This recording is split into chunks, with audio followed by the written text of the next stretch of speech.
If you want to get involved in fisheries management, then it will mean going to meetings. To help with confidence at meetings, it's important to understand that all official meetings follow a similar process. In this video, we will briefly outline how official meetings operate. Meetings are run by a chairperson, whose job it is to make sure the meeting follows the agenda, maintains order, gives participants a reasonable opportunity to speak to each item, and makes sure that each item on the agenda has been adequately addressed. First up are the preliminaries that are delivered by the chairperson. Okay, so welcome everyone to RLRAG 25, believe it or not. And I'd like to acknowledge the Wathaurong people on which we're holding the meeting today, their lands, and also to pay respects to their elders, past, present and emerging, and also pay respects to elders from other areas that might be at the meeting today. We will go through the agenda to start off with, but I'd like to first of all go around the room, if people could introduce themselves, and those that do have a conflict, if they could mention their conflict of interest in any of the agenda items or meetings today, that'd be great. So I'd like to firstly introduce and welcome Mike Gilby, who's come particularly for this first session. So if we could start there, Mike, welcome. Yeah, thanks, Ian. Mike Gilby, I'm Aboriginal Programs Manager with the Victoria Fisheries Authority. All right, thanks everyone. We do have some apologies. Jonathan Davey, Matt Harry, Dallas and Anthony Olver. Is there any others? I think apart from them that makes it a full meeting. The agenda shows you what items will be covered in the meeting, the order in which the items will be covered, who will present them and how long they will take. So we've got the agenda as outlined and sent out. So the first part is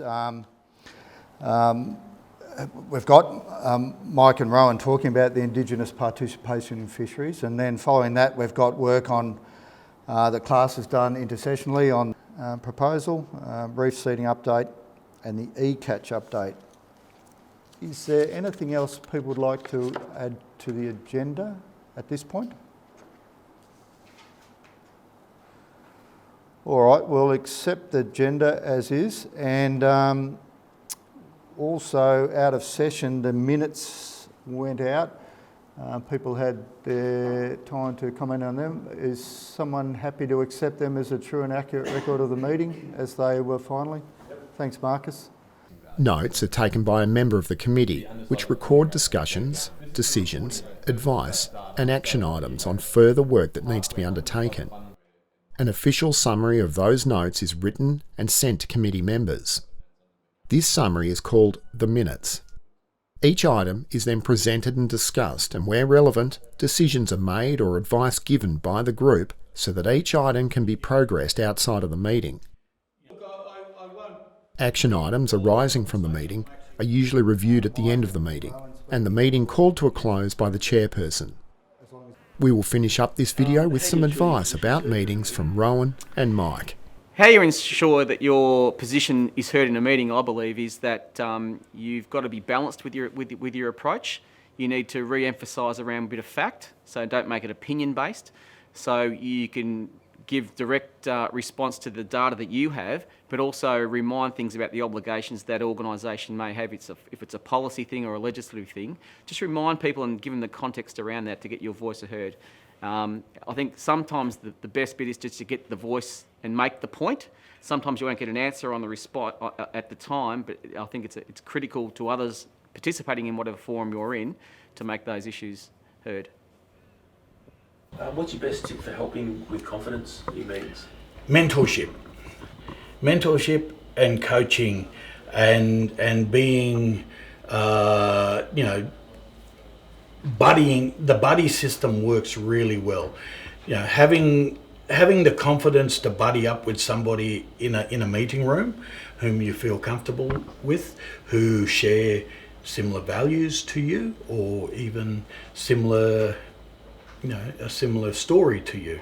It works well in meetings, and I would encourage anyone taking up a role of getting involved in fisheries management meetings, to one, make sure that you're comfortable in your decision, and two, make sure that you're able to forge alliances or support for for your message at these meetings. So whether that's through a mentor or a coach per se, or even through the chair at these meetings, having somebody whom can support you but also be an advocate for you is crucial. Being informed prior to a meeting is critical. It gives you confidence to answer a question that may come up. By looking at the agenda and positioning yourself, you know where there may be tricky points to respond. You know some of the people that are on the group who may have particular issues, and a way to combat that and not defend or attack, but just to put that in a context of factual information in order to get the outcomes which you're seeking to achieve, either at a reference group level, for example, here, or at a mob level back home.